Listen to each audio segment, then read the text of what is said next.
అధ్యయనానికి ఆహ్వానం. అధ్యయన అభిలాషులకు శుభోదయ దివ్యాశీస్సులు. ఏకవాక్య ధ్యానాన్ని చెప్పుకుందాం. నిర్భీతిని, సమయస్ఫూర్తిని నిన్ను ఆశ్రయించిన విశ్వాసులకు నిరంతరము అనుగ్రహించే నిత్యదేవ, అధ్యయనార్థమైన అనుభవ జ్ఞానాన్ని అనుగ్రహించి ఆశీర్వదించు తండ్రి. ఆమెన్.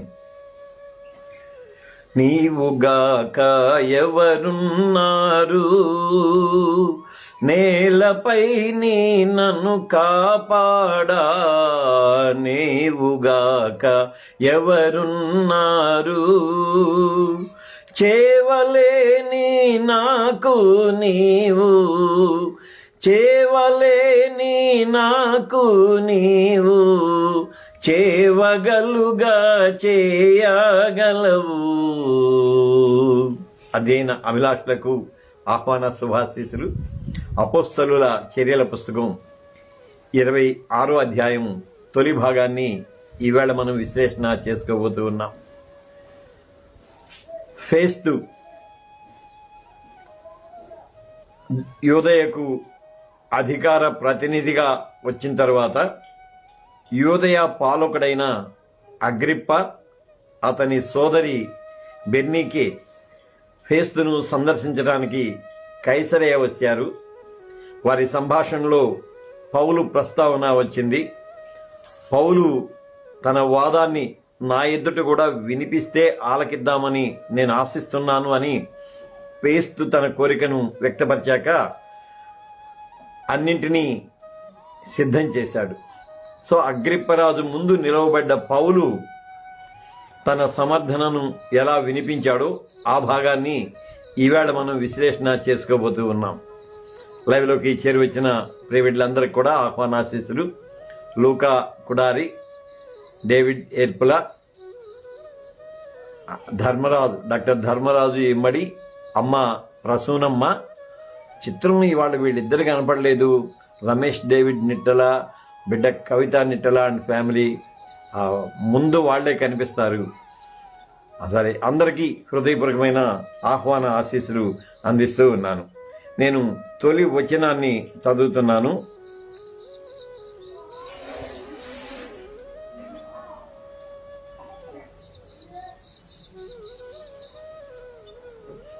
అగ్రిప్ప పౌలును చూచి, నీ సమర్థన వినిపించడానికి అనుమతిని ఇస్తూ ఉన్నాను అన్నాడు. అప్పుడు పౌలు తన చేయి చాచి ఇలా సమాధానం చెప్పడం మొదలుపెట్టాడు. న్యాయస్థానం ఎలాగూ వ్యవహరిస్తుందో ఆ కోర్టు ప్రొసీజర్స్ని మనం ఇక్కడ స్పష్టంగా చూస్తాం. ప్రధాన అధికార పీఠంలో ఆసీనుడై ఉన్న అగ్రిప్ప ప్రక్కనే బెర్నీకే కూడా ఉన్నది. పౌలు తన వాదాన్ని ఇంకా ప్రారంభించవచ్చు అని అనుమతిని ఇచ్చాడు. అంటే రోమియుల పాలన ఎంత పారదర్శకంగా ఉంటుందో చట్టపరంగా దాన్ని మనం ఇక్కడ చూస్తాం. అధికారి ఇది యూదయ ప్రాంతానికి అంతటికీ కూడా రాజప్రతినిధి. అతడు తాను స్వయంగా ఇంకా నీ వాదన వినిపించు అని అనుమతినివ్వటం. ఆ తర్వాత పౌలు చేయి చాచి అన్నాడు. అంటే ఒకవేళ అభివాదమా లేక సంజ్ఞతో అలాగూ చేశాడా అనేది మనకు తెలియదు, కానీ లూకా దాన్ని చాలా స్పష్టంగా వ్రాయటాన్ని మనం చూస్తాం. ఇక సమాధానం చెప్పడం మొదలుపెట్టాడు. పౌలు ఎప్పుడు కూడా వ్యూహాత్మకంగానే తన సమాధానాన్ని ఎదుటి వారికి వినిపిస్తాడని మనం పదే పదే చెప్పుకుంటూ ఉంటాం. రెండో వచనం ఎలా ప్రారంభమవుతుందో చూద్దాం. అగ్రిప్ప రాజా, మీరు యూదులు పాటించే అన్ని ఆచారాలతో పాటు వాళ్ళ వివాదాలను కూడా బాగా ఎరిగిన వాళ్ళైనందున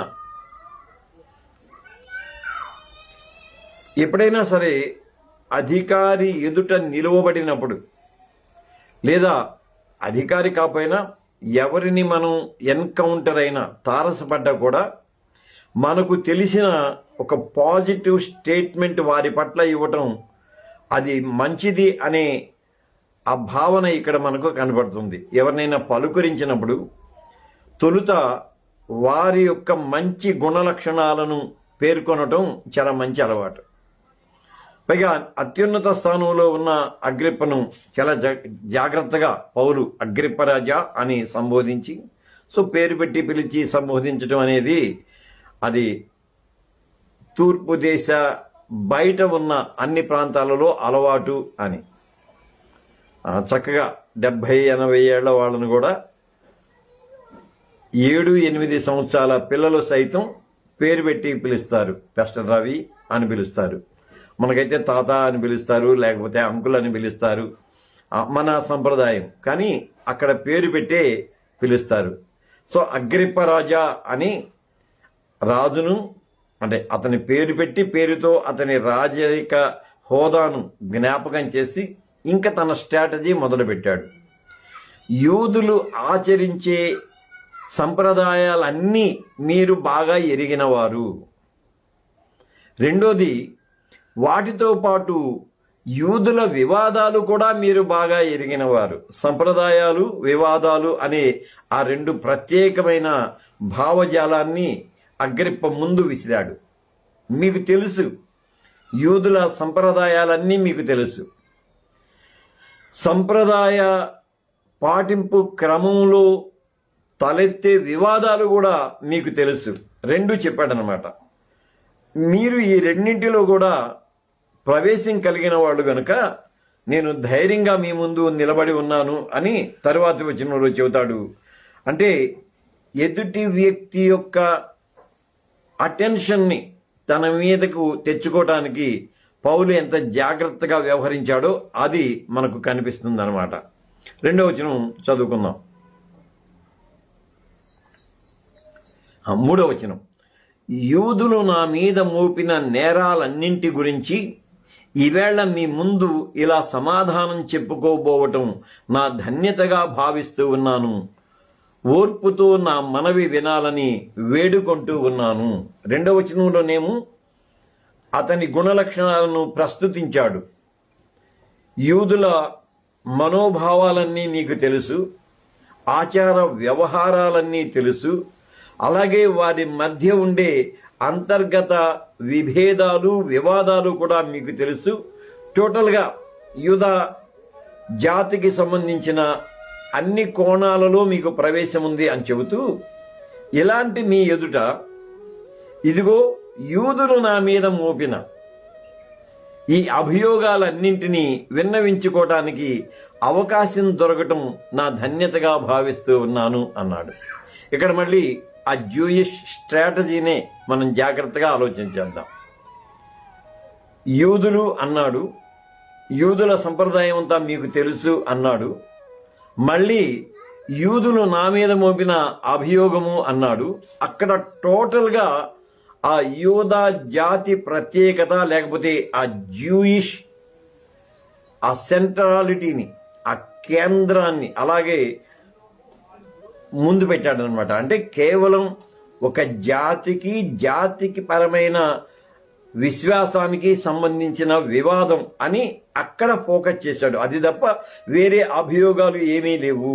చాలా పిన్ పాయింటెడ్గా దాన్ని 2 వచనాల్లో కూడా వివరించడాన్ని మనం చూస్తాం. వివరించి దీనిని ఆలకించటానికి, విచారించటానికి నైపుణ్యము, నిష్ణాత కలిగిన వ్యక్తిగా నేను మిమ్మను పరిగణిస్తూ ఉన్నానని మొట్టమొదటే ఆ నమస్కార బాణం అంటానే దానిని వేయటాన్ని మనం చూస్తాం. ఇంకక్కడి నుంచి తన వాదన వినిపించడం మొదలుపెట్టాడు. 4వ వచనం, మొదటి నుండి యెరూషలేములో నా జనుల మధ్య చిన్ననాటి నుండి నేను ఎలా బ్రతికానో యూదులందరికీ తెలుసు. పదే పదే ఆ పదం చాలా జాగ్రత్తగా వినియోగించుకుంటూ వచ్చాడు. అగ్రిప్ప రాజా అన్నాడు, యూదుల వివాదాలు, సంప్రదాయాలు మీకు తెలుసు అన్నాడు, యూదులు నా మీద నేరారోపణ చేశారు అన్నాడు. ఆ తరువాతి వాక్యంలో అంటాడు, యెరూషలేములో చిన్ననాటి నుండి నేను ఎలాగూ నిబద్ధతతో బ్రతికానో యూదులందరికీ తెలుసు అన్నాడు. అంటే ప్రతి వచనంలో లేక ప్రతి మాటలో కూడా ఆ జాతి తత్వాన్ని అలాగూ హైలైట్ చేయటం రావటాన్ని మనం చూస్తాం. యూదులందరికీ తెలుసు నేను చిన్నప్పటి నుంచి ఎలా పెరిగానో యెరూషలేములో. సో దీన్ని బట్టి గమలీయేలు పాదాల చెంత పెరిగాను అనే మాట ఉన్నదే, దాన్ని మనం ఈ వచనంతో కూడా ముడిపెట్టుకొని చూస్తే పౌలు గురుకులంలో పెరిగినట్లు, అంటే చిన్నప్పటి నుంచి అక్కడికే వచ్చాడు, అక్కడే చిన్ననాటి నుంచి అక్కడే అక్షరాభ్యాసం చేసి నిష్ణాతుడయ్యాడు అనేందుకు అవకాశం ఉంటుంది. 5వ వచనం, వాళ్ళు మొదటి నుండి నన్ను ఎరిగిన వాళ్ళు కనుక సాక్ష్యం చెప్పేందుకు వాళ్లకు ఇష్టమైతే నేను మన మతంలోని బహునిష్టగల తెగను అనుసరించి పరిసయ్యుడిగా ప్రవర్తించిన సంగతి వీళ్ళు చెప్పగలరు. మళ్ళీ వాళ్ళు మొదటి నుండి నన్ను ఎరిగిన వారు గనుక, ఇక్కడ మళ్ళీ అధీన మీమాంసలోనికే వెళ్దాం. పౌలు యెరూషలేమును విడిచి, అంటే పూర్తిగా విడిచి 20 ఏళ్ళు అయింది. 22 ఏళ్ళు అయి ఉండొచ్చు, బట్ 20 ఏళ్ళు అయింది. మధ్యలో అలా వచ్చి వెళ్ళాడు అంతే. ఆ క్రమంలో స్వర్ణ దేవాలయ అధికారిక బృందంతో అతను తారసపడ్డ సంఘటన మనకు తెలియదు. ఇంకా ఈ 20 ఏళ్లలో అర్చక బృందంలోని సభ్యులు లేకపోతే ప్రధాన అర్చకులు 6 మారిపోయారు. అననీయ 7వ వాడు అని చెప్పాను. కైఫాకు అననీయకు మధ్య 6 ప్రధాన యాజకులు మారిపోయారు. లేఖనంలో ఒక మాట ఉంటుంది, ప్రధాన యాజకుడు మారిన ప్రతిసారి, లేకుంటే యాజకుడు మారిన ప్రతిసారి యాజక ధర్మము సహా మారును అనే ఒక ప్రత్యేకమైన లేఖనం ఉంటుంది. నాకు రెఫరెన్స్ గుర్తుకు రావట్లా. యాజకుడు మారిన ప్రతిసారి యాజక ధర్మము సహా మారును. మళ్ళీ యాజక ధర్మము మారును అనంటే ఒక లెక్కకి మనం మామూలుగా చెప్పాలంటే మంత్రివర్గం మారుతూ ఉంటుందే, ముఖ్యమంత్రి మారిన ప్రతిసారి, లేకపోతే ముఖ్యమంత్రి ప్రక్షాళన చేసిన ప్రతిసారి మంత్రివర్గం ఎలా మారుతూ ఉంటుందో అలాగే ప్రధాన అర్చక బృందం యొక్క ప్రాతినిధ్యం కూడా మారుతూ ఉండొచ్చు.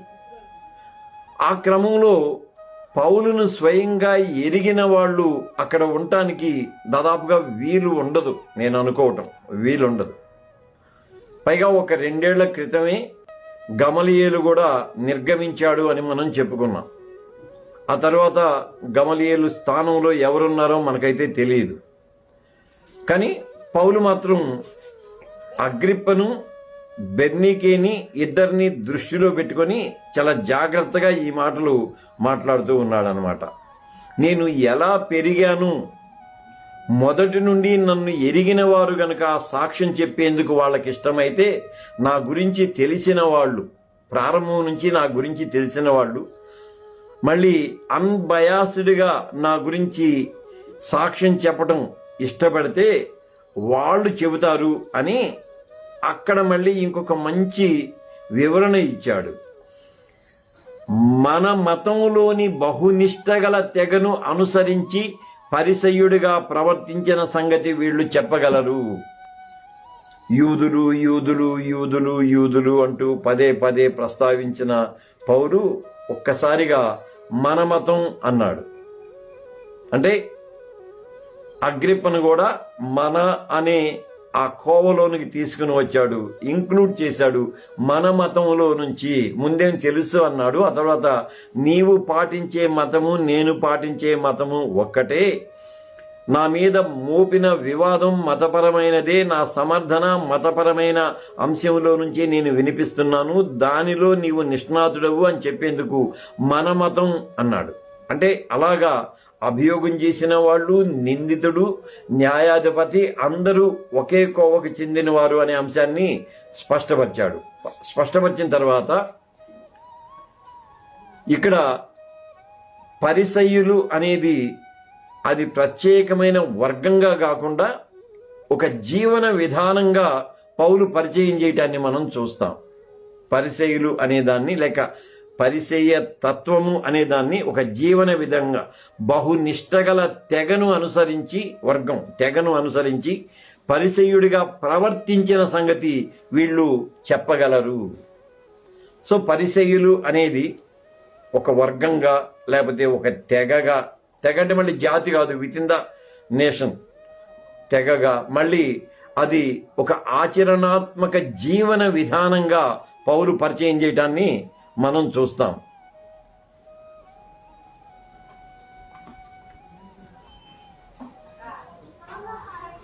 ఆ సంగతి వీళ్ళు చెప్పగలరు అన్నాడు. 6 ఇప్పుడైతే దేవుడు మన పితరులకు చేసిన వాగ్దానానికి సంబంధించిన నిరీక్షణను గురించి విమర్శించబడేందుకు నేను ఇక్కడ నిలబడి ఉన్నాను.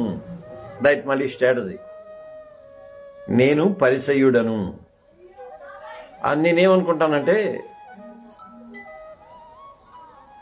పౌలు మీద నేరారోపణ చేసిన వాళ్ళందరూ కూడా పరిసయ్యులు కాకుండా సద్దూకయ్యులు. ఒకవేళ అగ్రిప్పరాజు పరిసయ్యుల పట్ల సాఫ్ట్ కార్నర్ కలిగి ఉన్నాడా, అది ఒక ప్రశ్న. నేను దాని గురించి మరింత లోతుగా ఆలోచన చేయటానికి సమయం దొరకల నాకు. అగ్రిప్పరాజు పరిసయ్యులతో సత్సంబంధాలు కలిగి ఉన్నాడా, లేకపోతే పరిసయ్యుల పట్ల ఒక మంచి అభిప్రాయాన్ని కలిగి ఉన్నాడా? ఇక్కడ మళ్ళీ చారిత్రక అంశం దగ్గరికి వెళ్దాం.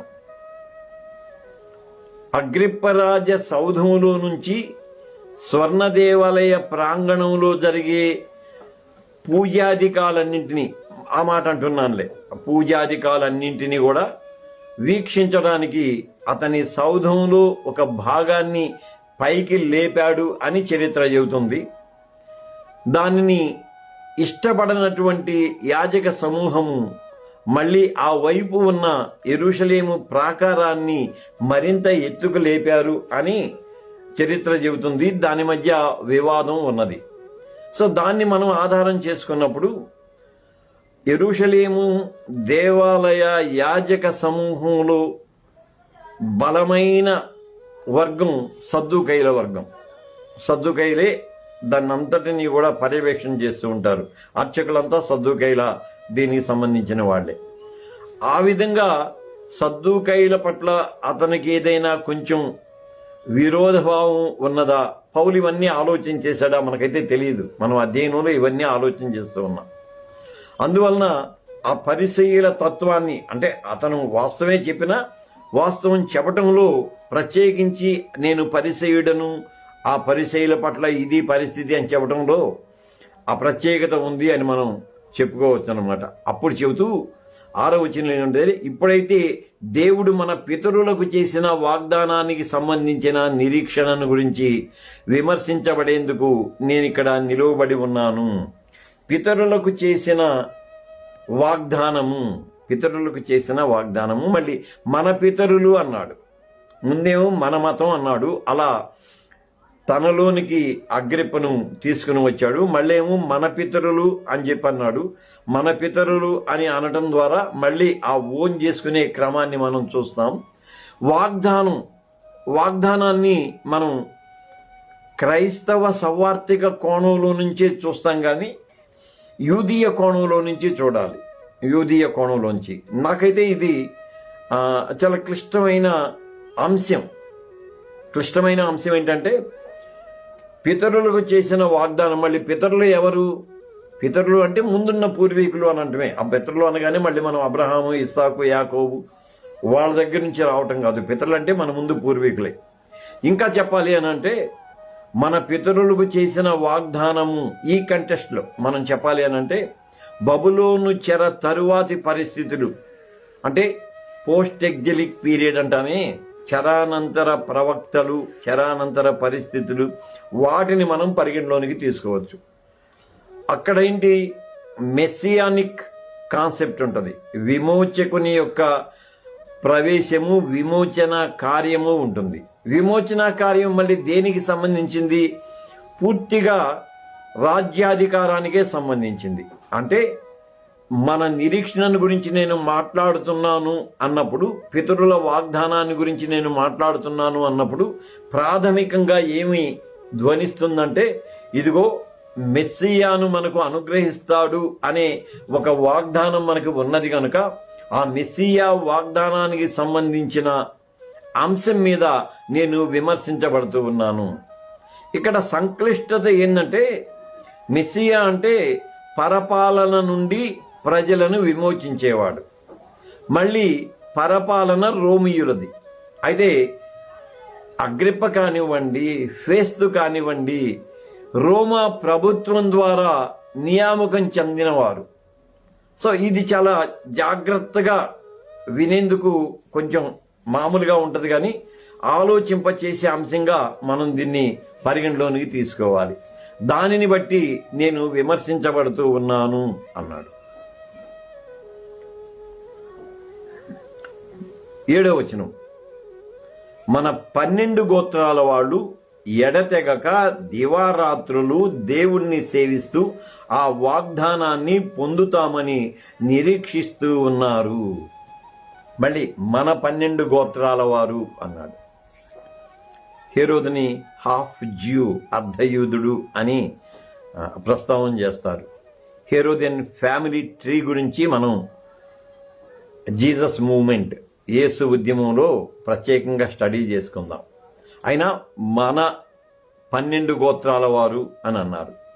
మళ్ళీ 12 గోత్రాల వారు అని అంటే పూర్వ నిబంధన చరిత్ర మనకేం చెబుతుందంటే, 10 గోత్రాల వారు నశించిపోయారు. అష్షూరు చెరకు వెళ్ళిన 10 గోత్రాల వారు తిరిగి రాలేదు, అక్కడే ఏమనాలి, క్షీణించిపోయారు అని అలాగూ అంటారు.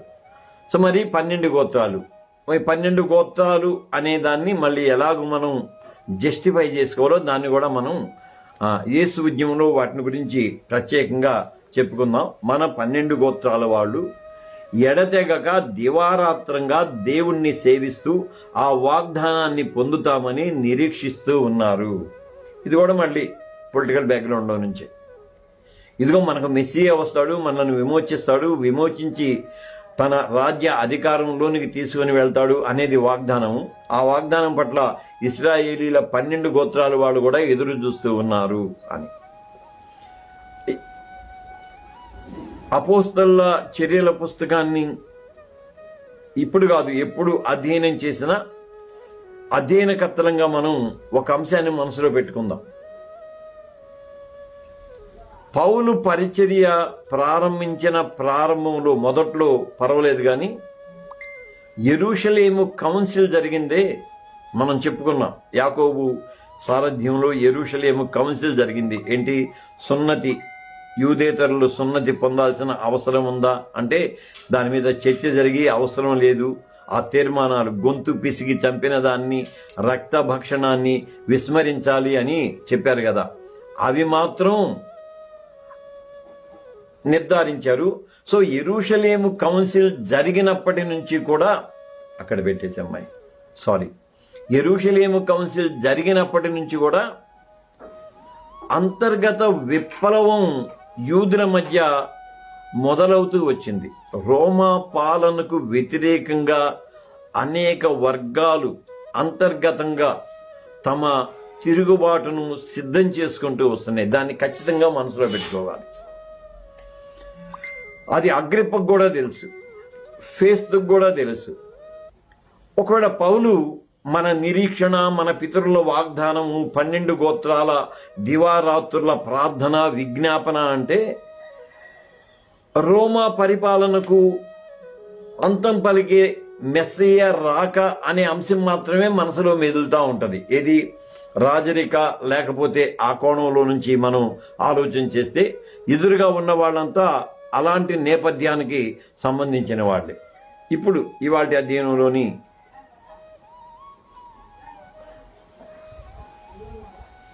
చివరి వచనం, దానికి ముందు 7 చెబుదాం. ఈ నిరీక్షణ విషయంలోనే యూదులు నా మీద నేరము మోపారు అన్నాడు అని 8వ వచనం అంటాడు. దేవుడు మృతులను లేపుతాడనే సంగతి నమ్మలేనిదిగా మీరు ఎలా భావిస్తూ ఉన్నారు? మళ్ళీ పాలైన స్ట్రాటజీనే చూద్దాం.